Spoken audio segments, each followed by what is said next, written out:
Assalamualaikum warahmatullahi wabarakatuh. Perkenalkan, saya Novan Satrial Mugni dari kelas 12-8. Saya akan menjelaskan tentang Sunan Gresik. Awal mula Sunan Gresik masuk ke Nusantara. 1. Asal-usul dan waktu kedatangan.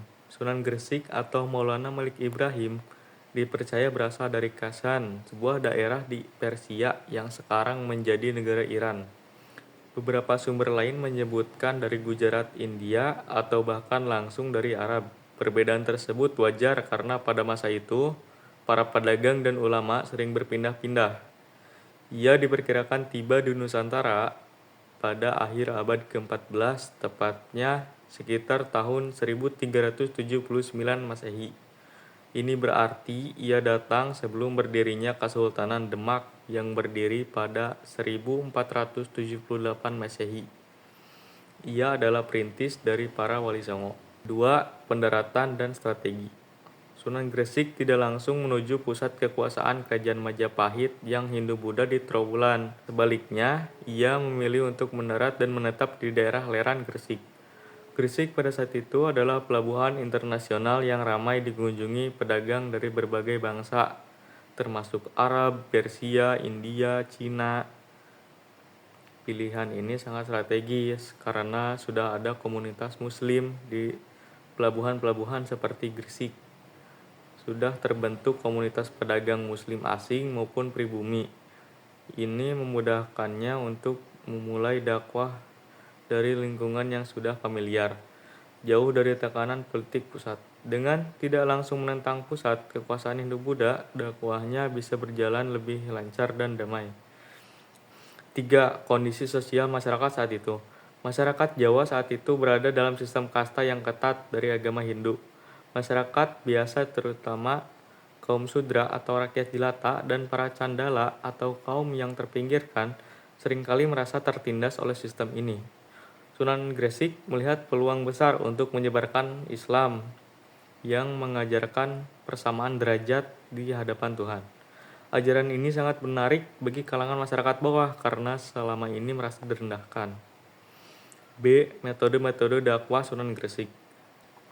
1. Dakwah melalui jalur perdagangan. Sebagai seorang yang dipercaya berasal dari kalangan pedagang, Sunan Gresik memanfaatkan jaringan perdagangan untuk berinteraksi dengan berbagai kalangan. Ia dikenal sebagai seorang yang jujur, dapat dipercaya dalam berdagang, sehingga menarik simpati banyak orang. 2. Pendekatan sosial dan budaya. Ini adalah metode yang paling menonjol. Alih-alih menghancurkan budaya lokal, Sunan Gresik justru mengakomodasinya. Pertama, merangkul kaum marginal. Ia secara aktif mendekati dan membantu rakyat jelata seperti petani, nelayan, dan kaum miskin.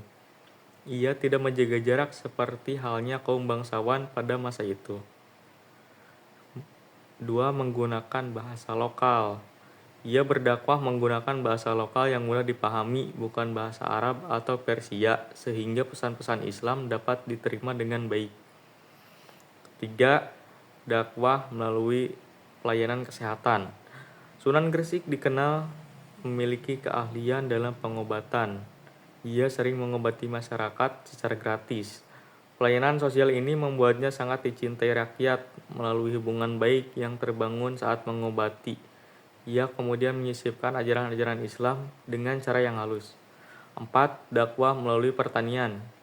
Ia juga mengajarkan cara-cara bercocok tanam yang lebih baik pada masyarakat agraris di Jawa. Ia dikenal sebagai ahli pertanian yang memperkenalkan sistem irigasi untuk meningkatkan hasil panen. Kontribusi nyata dalam meningkatkan kesejahteraan ekonomi ini membuat dakwahnya memiliki fondasi yang kuat. 5. Pendekatan secara bertahap. Sunan Gresik tidak terburu-buru mengubah keyakinan masyarakat secara drastis. Ia memahami bahwa masyarakat telah memiliki keyakinan lama. Dakwahnya dilakukan setahap demi setahap, lebih mengedepankan pokok-pokok akidah yang sederhana seperti keesaan Tuhan atau tauhid dan persamaan derajat manusia. Simpulannya, Maulana Malik Ibrahim atau Sunan Gresik adalah seorang pionir yang cerdik. Dengan memilih lokasi yang strategis, yaitu Pelabuhan Gresik, dan menetapkan metode dakwah yang humanis, toleran, dan berorientasi pada pelayanan sosial. Ia berhasil membuka jalan bagi Islam untuk diterima secara damai di Nusantara. Metode akomodasi budaya dan pendekatan sosial yang dirintisnya ini kemudian menjadi ciri khas dan diteruskan oleh generasi Wali Songo setelahnya, yang akhirnya berhasil mengislamkan Pulau Jawa. Makamnya terletak di Gresik hingga kini menjadi tempat ziarah yang penting.